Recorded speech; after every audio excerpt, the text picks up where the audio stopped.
Max Verstappen found himself embroiled in a huge row with Daniel Ricciardo and Red Bull when they were teammates. Red Bull's Max Verstappen has been compared to the greatest Formula One drivers of all time this week. Former F1 driver Stefan Johansson thinks the Dutchman, who won his first world title last month, races harder than the likes of Ayrton Senna and Michael Schumacher. Verstappen's aggressive driving style has divided opinion. Johansson wrote on his blog, "The issue we have right now on track is that Max has taken the Senna playbook and the Schumacher playbook to a whole new level. Generally, I think there's a good code of conduct between the drivers.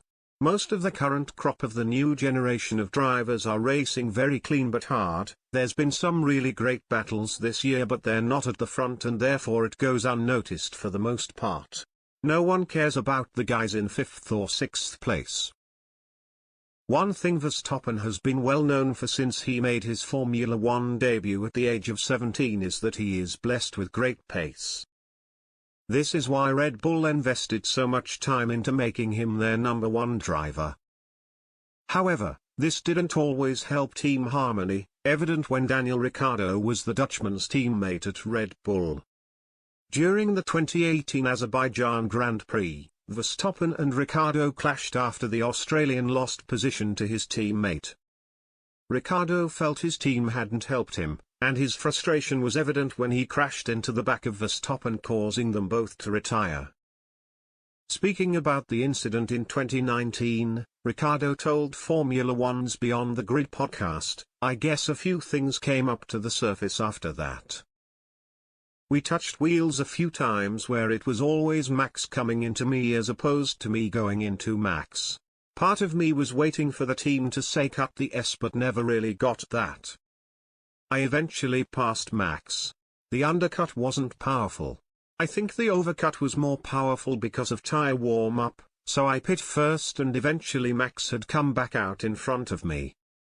So then I was furious as well. I'm like, guys, I've put all the hard work in, I've passed him and now he's back in front of me, surely you are just going to let me go this time?"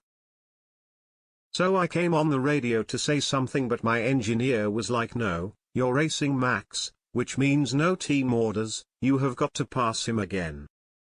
To be honest, at the time of impact, I was just like, who cares? They, the team, deserve this. That was my honest feeling. I wasn't feeling sad or angry that I've just lost points. I'll say now. I was more just like, FCK you guys. I think everyone saw it, the crash, coming. Ricciardo later decided to leave Red Bull, joining Renault for the 2019 season. Asked whether the incident in Baku was what provoked him to leave Red Bull, Ricciardo replied, "Certainly, the week after that, yeah. I decided in my mind that I need to move on. But then you go to Monaco like a month later and I have like the highest of highs and start thinking, oh, I was just emotional in Baku, we'll figure it out." But, for sure, Baku was a tough one for me to move on from.